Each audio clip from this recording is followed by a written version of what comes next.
E aí, tudo em paz? Olha, eu tenho conversado com algumas pessoas sobre processo de imigração, né?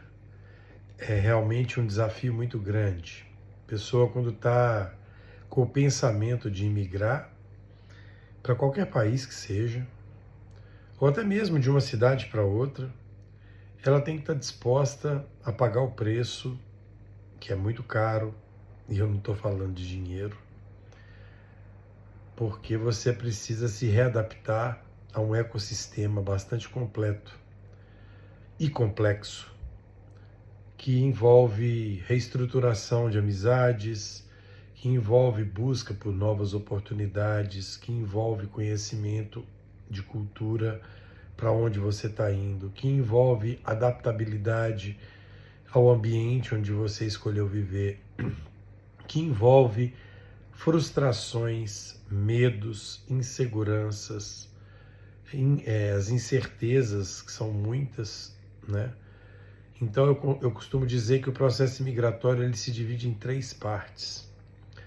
Primeiro, a parte do planejamento, onde você começa a consumir muito conteúdo na internet sobre processo de imigração. E aí vai um grande alerta, há que se ter cuidado com o que se consome, porque tem muito picareta dentro do mercado. Inclusive tem gente que aproveita dessa fragilidade, desse momento de busca por informação para poder explorar. E tem muita gente, mas tem tanta gente. Tem um canal de um nordestinozinho aí, Caba de Peia, um certo influenciador que se diz, né? Que aproveita de muita gente. E aí eu quero dizer a vocês o seguinte: planejamento realmente é fundamental. Não venham sem se planejar. Busquem o meio correto de fazer isso. Existe, aqui para Portugal, por exemplo, existe uma empresa contratada pelo governo português que faz esse processo da análise documental no Brasil. E depois que eles analisam se a documentação estiver toda certa, eles encaminham ao consulado. O consulado faz a análise, devolve para eles e eles postam, se por acaso o visto for concedido, eles postam para você o visto, que pode ser um visto de procura de trabalho, pode ser um visto de estudante, independente, só que não venha sem visto. É bater aqui e voltar para trás depois de experimentar os 90 dias como turista, que é o que permite você frequentar os países que fazem parte da comunidade Schengen aqui na Europa, para poder voltar para o Brasil, porque não adianta, você não vai conseguir se legalizar, você vai ter uma dificuldade muito grande na parte documental. Os documentos que a gente tem necessidade aqui em Portugal, eles só são emitidos a partir do instante em que você consegue um convite para trabalhar, ou então mesmo um contrato de trabalho, e está cada vez mais difícil fazer isso. A segunda coisa que eu sempre digo é que depois do planejamento, você vai chegar aqui em Portugal, por exemplo, e vai ter aquela semana de encantamento, o deslumbramento com um novo país, com uma nova cultura, com uma nova gastronomia, vai encontrar acessibilidade a coisas que no Brasil eram raros momentos de a gente conseguir fazer. Você vai conseguir ter oportunidade de consumir produtos e alimentos que normalmente a gente não consegue consumir no Brasil por causa do preço. Você vai conseguir frequentar lugares, você vai conseguir se deslocar para vários lugares com preços muito baratos no transporte público. E isso realmente cria uma sensação de deslumbramento e encantamento. Só que depois isso passa. Depois dos 10 dias, vamos dizer assim, começa a vir as preocupações, as primeiras preocupações, que é a parte dos documentos, o qual eu me referi. Então você precisa de ter o NIF, que é o número de identificação fiscal, que é como se fosse no Brasil o CPF. Você precisa do NIS, que é o número de identificação da Segurança Social, que no Brasil é como se fosse um registro dentro da Previdência Social. você vai precisar de abrir uma conta bancária, você vai precisar, às vezes, de fazer um passe de transporte público, você vai precisar de fazer o seu atestado de morada, você vai precisar do contrato de arrendamento do imóvel ou do quarto que você for morar, e isso tudo está cada vez mais difícil, né? Portanto, a gente volta novamente a falar de planejamento. O que mais pega quando você pensar em migrar é o custo da sua manutenção aqui em Portugal, do ponto de vista da hospedagem, o seu arrendamento, como eles dizem aqui. Um quarto está custando, em média, entre 300 e 400 euros, já com as despesas de energia, água, internet e TV a cabo incluídas, e cada vez mais difícil de encontrar. A sugestão é que quando você for partir para esse momento, é que você procure locais onde tenha acessibilidade aos transportes públicos, onde fica uma estação de caminhonagem, que é como se fosse a rodoviária no Brasil, ou então as estações de comboio, que aqui são trem urbano, ou até metro, que no Brasil a gente chama de metrô. Então procure ficar perto desses lugares para facilitar o seu deslocamento. Quando você chega aqui, você vai comprar um carro, se você tiver planejado. O custo de um carro do ano de 2000 até 2005, por aí, varia entre 1.800 e 2.500 euros.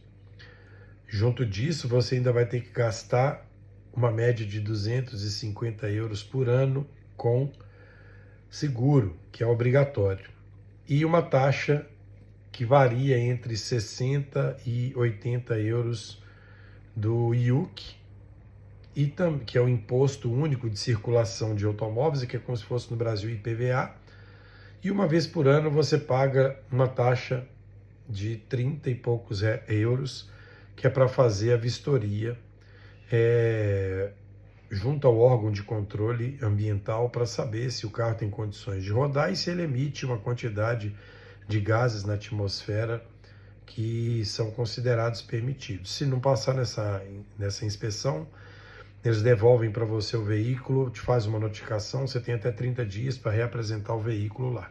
Então, primeira fase, planejamento. Segunda fase, quando você já está aqui, o encantamento.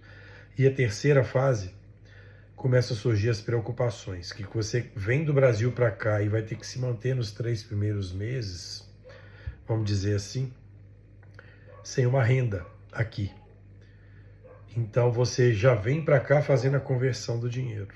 Então prepare para suportar 400 euros no mínimo de renda, vezes 3, 1.200. Prepare pelo menos 200 euros por mês, vezes 3, 600, para a sua alimentação. Separe mais 100 euros para você fazer o deslocamento do transporte público e também de telefone, e que você vai precisar no seu aparelho, com internet de boa qualidade. Eu, particularmente, tenho serviços da Mel. Pago 8 euros porque eu vim de uma outra operadora e quando eu estava migrando, a Mel me ligou, falou, não vai embora não, fica aqui, nós vamos reduzir pela metade o valor da sua conta e vamos dobrar a quantidade de internet sua. Então eu resolvi ficar nessas condições. Então, 100 euros por mês para transporte, para telefonia e para o transporte público. E você também vai fazer um lanchinho na rua, alguma outra coisa assim, enquadra dentro desses 100 euros aí. Então a sugestão é que você tenha pelo menos o que eles dizem aqui, que é o salário mínimo de Portugal por mês, 870 euros, para você se manter durante os 3 primeiros meses até que você consiga um trabalho. Pode ser que você consiga no primeiro mês? Pode. Pode ser que consiga no segundo? Pode. Pode ser que consiga no terceiro? Pode. Tudo vai depender da época do ano que você vier para cá. A época do ano mais propícia a você conseguir trabalho é essa época agora que termina o inverno e começa a primavera e o verão. Termina ali o inverno no mês de abril, começa a primavera em maio, e aí começam as oportunidades de trabalho a surgir. Fica tudo mais difícil nos meses de novembro, dezembro, janeiro e fevereiro, porque é inverno, demite muita gente nessa época e as coisas ficam mais difíceis. Então, se você fizer o planejamento, considere aí dentro do seu planejamento estar aqui entre os meses de abril e agosto, que são os meses mais propícios para vocês virem para cá. Eu não sou consultor de imigração, eu estou fazendo esse relato aqui porque eu vejo muita picaretagem por aí, pessoas cobrando. Esse cara que eu falei dele, que é esse nordestino que tem um canal aqui, fulano de tal em Portugal, começou com uma historinha macia de que o interesse é de ajudar o brasileiro a emigrar, e hoje ele tem um sistema atrelado com mais duas pessoas, onde ele faz a parte de buscar em aeroporto, levar para tirar documento, vende passagem aérea, promete até terreno na lua se você deixar. Então não caia nessa. Tá cheio de conteúdo de boa qualidade na internet, mas tome cuidado. Meu perfil no Instagram, se você clicar lá no direct e quiser me mandar uma mensagem, eu vou te responder com todo prazer, para poder te dar alguma sugestão, alguma orientação, mas observe realmente o que eu estou dizendo, planejamento. Observe o planejamento, não venha sem visto. As questões de imigração estão realmente muito sérias. Hoje, eu fui na estrutura de missão da ANIMA. ANIMA significa Agência de Imigração, Migração e Asilo, aqui de Portugal. É a substituta do SEF, que era os Serviços de Estrangeiros e Fronteiras. Como eu vim, na época que eu vim como turista, e dentro do prazo que ainda era permitido, eu converti a minha estadia de turista com uma manifestação de interesse. Eu fiquei 1 ano esperando para que chegasse a minha vez de ser atendido. Então, há 15 dias atrás, eles me mandaram um boleto com uma taxa de 58,10 € para eu poder pagar. Eu paguei essa taxa. Depois de 3 dias que eu paguei essa taxa, eu recebi um e-mail, e neste e-mail, que foi no sábado, o e-mail chegou para mim, era 00:30, e falando que na segunda-feira, hoje, eu deveria estar no Porto, nesse escritório dessa força-tarefa que a ANIMA montou, para a minha entrevista. E nessa entrevista, eu tive que apresentar tudo aquilo que no início eu falei com vocês. Eu tive que apresentar o meu contrato de trabalho, eu tive que apresentar os meus 3 últimos recibos de salário, eu tive que apresentar o meu número do utente, que você só vai conseguir depois que você tiver o atestado de morada da sua junta de freguesia, porque uma coisa é condicionada à outra, porque existem unidades de saúde que fornecem o utente e ela é baseada nisso. Você vai precisar de apresentar o NIF, o NIS. Eu tive que apresentar a minha declaração de imposto de renda aqui de Portugal. Eu tive que apresentar uma certidão criminal federal do Brasil, que é expedida pelo Gov.br. Eu tive que apresentar também o meu contrato de arrendamento, o meu contrato de trabalho, que eu já falei. Tive que apresentar também o comprovante de pagamento da taxa para emissão do atestado de morada e, obviamente, o passaporte. Depois de tudo isso apresentado, os dados foram inseridos, que eu havia inserido dentro do sistema da ANIMA eletronicamente, quando eu pedi a manifestação de interesse, foram confrontados. Ele perguntou se eu tinha que atualizar algum documento, eu entreguei apenas os recibos de salário mais recentes para ele. Ele comparou tudo que estava lá dentro do sistema e depois que comparou, ele me chamou para uma parte lateral. Nessa parte lateral foi feita uma fotografia minha e eles colheram a papiloscopia, colheram as digitais de todos os dedos da mão direita, de todos os dedos da mão esquerda. E depois disso me deram um tablet para eu poder assinar como assina-se no passaporte. E aí, depois disso, o funcionário que me atendeu de forma muito preparada e educada, ele disse que estava tudo certo, que eu aguardasse e ficasse atento ao meu e-mail, que se tivesse alguma nova comunicação a ser feita, seria através dele. E se despediu de mim. Quando eu estava saindo, eu conversei com o gerente da unidade para questioná-lo sobre o movimento dessa força-tarefa, né, que foi feita para atender mais de 400 mil pedidos de legalização. E ele me disse que o volume diminuiu consideravelmente, mas que ele vai voltar a subir, porque a partir do mês de julho a Força-Tarefa vai começar a analisar o pedido de reagrupamento familiar, que é uma outra modalidade de legalização dentro do continente aqui europeu, especificamente dentro de Portugal, e isso vai voltar a fazer crescer o volume de atendimento da ANIMA, tá? Então, pessoal, eu quis compartilhar com vocês essa minha experiência. Ela realmente acaba que tira um peso das minhas costas, porque esse documento, que é o cartão do título de residência provisório que a gente recebe, ele, a partir da data da emissão dele, ele tem validade de 2 anos. Depois de 2 anos, a gente tem que novamente procurar o serviço da ANIMA para poder fazer o pedido de renovação. E tem muita gente com problema nesse pedido de renovação. E a via correta de fazer isso é através dos advogados. E diferente do Brasil, que um cidadão civil pode fazer uma petição e entrar com um processo na justiça pedindo essa ajuda, que em Portugal não, tudo é feito a partir dos advogados. E isso acaba que se torna uma máfia, que é um dinheiro grande. Normalmente os advogados cobram de 700, 800 euros para poder fazer esse peticionamento para você. E quem trabalha aqui sabe que isso é muito difícil. 700 euros, 800 euros é muito dinheiro, até para gente que trabalha aqui. Levando em consideração que o salário mínimo é 870 e que os ganhos médios de qualquer pessoa aqui em Portugal varia entre 870 e 1.200 euros. É a média salarial aqui, né? Não só para o recém-chegado, mas também para as pessoas que já têm um pouco mais de experiência. Eu tenho 2 empregos, graças a Deus. Eu trabalho na madrugada, de 10 da noite até as 6 da manhã num trabalho. E durante o dia eu ainda faço part-time numa outra empresa. E isso, graças a Deus, me permite um rendimento além daquele que seja o mínimo, né? Mas então a dica é essa.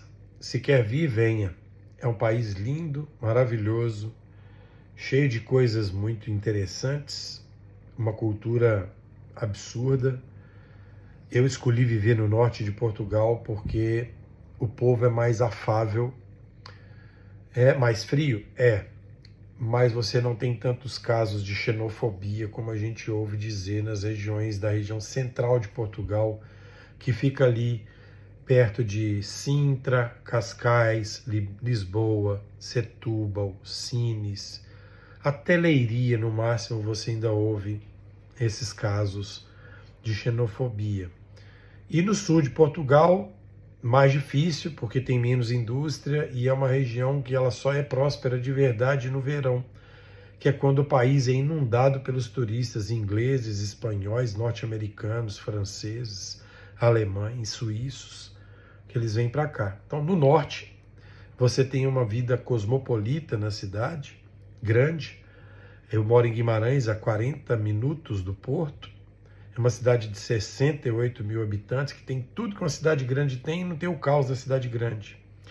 Tem shopping center, tem universidade, tem serviço público de excelente qualidade, tanto na parte dos autocarros, que são os ônibus, que são todos elétricos, quanto nos comboios que saem de hora em hora praticamente daqui para o Porto. Então tem comboio direto para o aeroporto, tem comboio direto para as estações de baldeação, na estação Campanhã, para a estação Rio Tinto, para a estação Porto, no Porto. Então você tem excelente qualidade de vida. Fora que a gente está aqui a 1h30 da Espanha, da região norte, noroeste da Espanha, que é Vigo, que é